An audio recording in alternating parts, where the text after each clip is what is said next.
This poor guy gets forcibly teleported to another world where he has to fight monsters and goblins every day just to survive. Yet, nothing really changes for him here, as he had been a loner in his old life too. No one in class paid him any attention because he didn't fit into any of the groups. There were the bullies, the promiscuous girls, the bodybuilders, the nerds, and the well-behaved girls. He sat there in class, annoyed that they wouldn't even let him read his novel in peace. Suddenly, a strange golden light begins to glow in the middle of the classroom, spreading in all directions. Having read countless novels and manga, Haru knows exactly what is about to happen. However, he has no desire to put in the hard work required in another world, so he simply stands up and tries to leave the classroom. But the door is stuck fast, as if glued shut, and no amount of kicking, punching, or straining makes it budge. He climbs into the air duct to escape the light, but his luck is rotten because the light reaches him there too and drags him off to a bizarre location. He looks around for his classmates, expecting some flabby, overweight king with a sexy babe by his side to appear. Instead, no one shows up at first. Then, a scruffy old man appears and starts communicating via sign language, yet, somehow, he understands everything being said. His classmates had been summoned earlier and teleported to different worlds after choosing their special skills. The old man asks him to pick a skill too, but since 43 of the 50 available skills have already been claimed, there are no incredibly powerful ones left. Now, the poor guy is forced to choose from the remaining mediocre options. He wants to survive, but he gets even more frustrated when he sees that a mere jellyfish possesses far superior skills than he does. Realizing he couldn't survive even a single day with the lousy skills he was given, he starts shaking the old geezer. "Hey, listen up, old man. I need better skills. What is all this rubbish?" Fed up with the constant yapping, the old man snaps, "Shut up, you moron. There are tons of skills here, take them all and get out." Suddenly, he finds himself in another world, and poor Haru has no clue what to do next.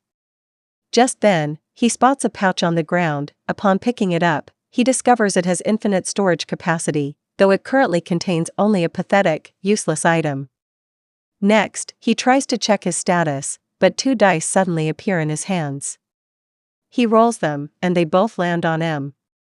Haru has no idea what this means, but the system prompts him to assign the result to a single skill. Confused about whether M stands for minus or maximum, he decides to take a gamble and puts everything into luck. He is shocked to discover that M actually stood for maximum. His luck stat has maxed out.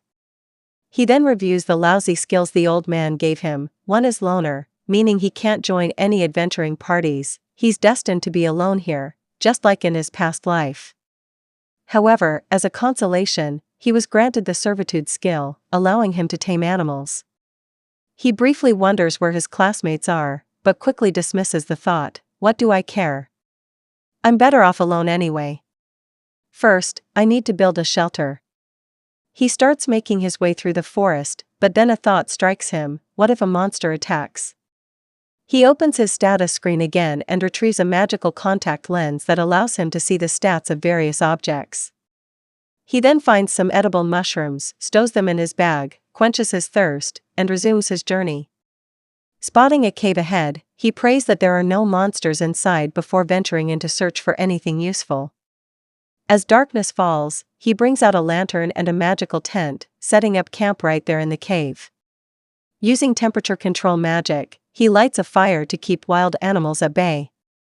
He checks his stats and discovers that some of his skills have upgraded, but he is too exhausted to examine them closely and falls asleep. He wakes up the next morning fully energized, realizing his monster repellent technique actually worked. There isn't a single monster in sight, and he is completely unharmed. Feeling hungry, he lights a fire again and cooks the mushrooms in his pan. He loves the taste and wonders if he could settle down here and live like a strapping farmer. However, lacking the necessary supplies to build such a physique, he heads outside to forage for herbs. Suddenly, he hears a noise from behind and spots a group of goblins, prompting him to quickly hide. He observes the goblins. The stats are incredibly high, but he somehow summons the courage to activate his magic and attack a goblin, knocking it unconscious. Seeing this, another goblin is terrified but attacks anyway. Haru dodges the strike and defeats that goblin too with a magical attack. Afterward, he washes up and returns to the cave. Having defeated the goblins, he has also acquired a wooden club. When he checks his stats, he is delighted to see that he has leveled up to level 2. We then jump to the third day. Haru is fed up with eating mushrooms every day, so he uses magic infusion on himself and heads out to find something else to eat. He keeps finding only mushrooms, but then remembers he had set out to practice magic. He uses magic infusion and notices a significant increase in his jumping ability and speed. Using this new power, he defeats several goblins, which makes him overconfident, thinking he can easily take on 3 goblins at once. Just then, 3 bodybuilder-like goblins appear before him, and he gets scared. I should fight them later, let me go home and check my magic first. That night, he tests out all his magic abilities. We then skip to day 5, where Haru can defeat goblins with a single strike. He has also gathered various items to furnish his base, making it look much better. At night, he spots a rabbit and chases it down, catching it. Suddenly, his presence skill activates, alerting him that someone is nearby, and that someone is none other than. Haru didn't want to tangle with the class bullies, so he tried to slip away quietly. However, the class horde arrived, and one by one, all the different cliques from his class showed up. Haru didn't want to run into any of them, but then he thought about the class republic. I've known the class rep since 1st grade, I really ought to say hello. He stopped himself, though, thinking, no, I'm perfectly happy being alone and free in this world. I don't need the burden of other people's expectations or ties. I'm fine on my own. So, he hid in the bushes to avoid them. Someone heard the sound of him jumping into the bushes and started heading his way, but just then, a rabbit hopped out. Thinking the noise had come from the rabbit, they walked away. Haru stayed hidden and listened to them making crude remarks about the girls in their class. He thought that if they tried anything inappropriate, the class rep would set them straight. Then, he noticed they had cornered a nerd from the class and were grilling him about his skills.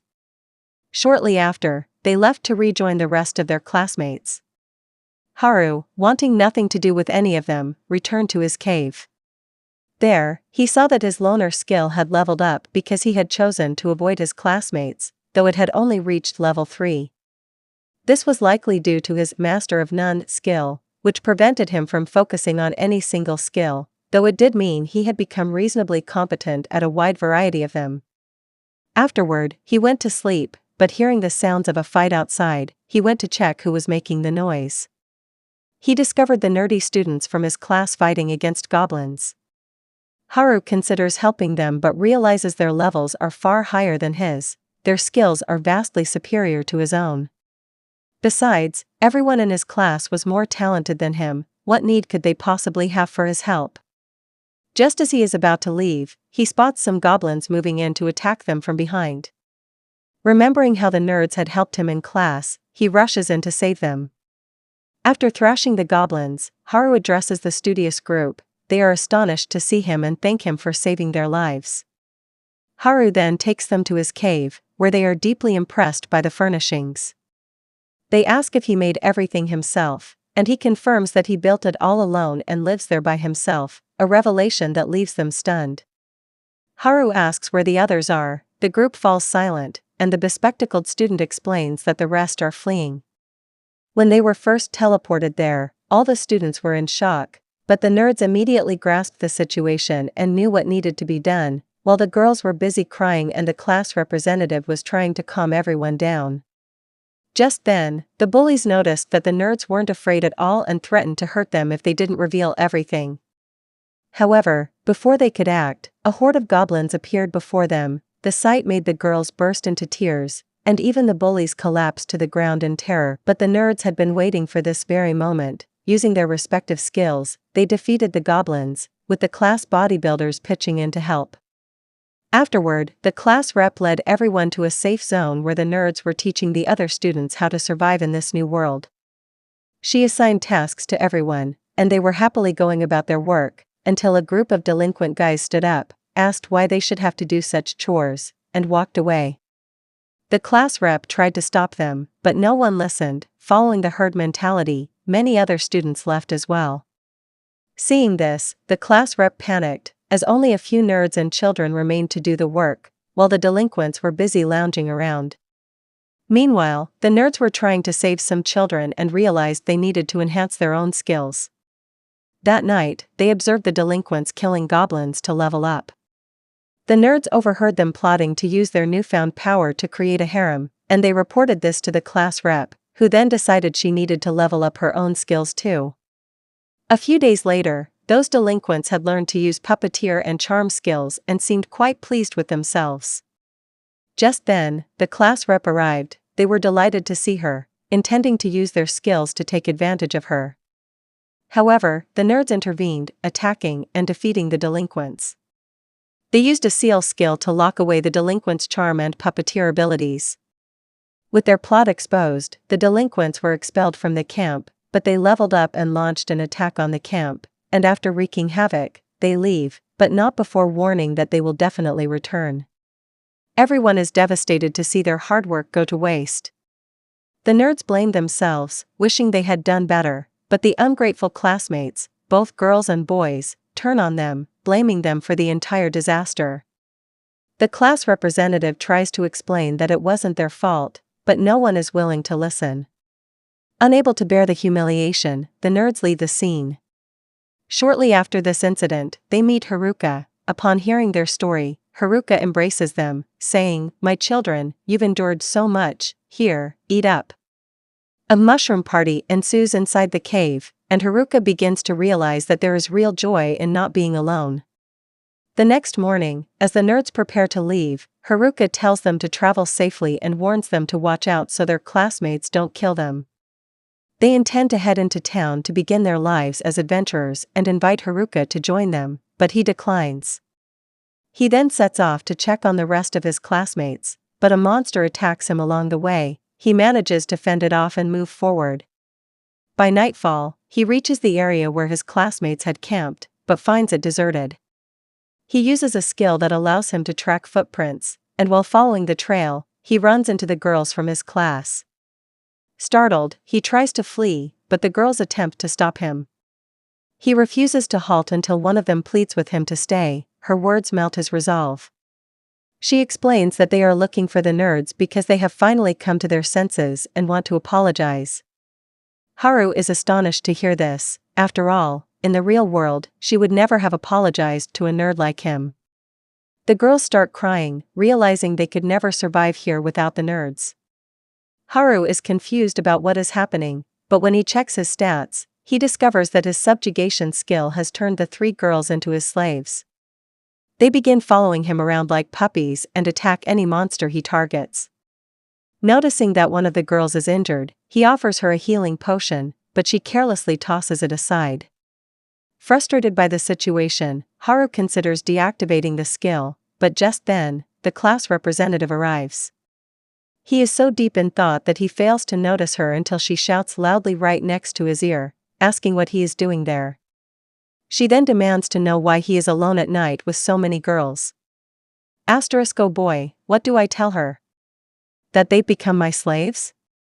Did you really turn them all into slaves? Yeah, sorry, it happened by accident. Hearing this, the other girls look at him with suspicion. Haruka gets scared. Alright, I'm off, goodbye.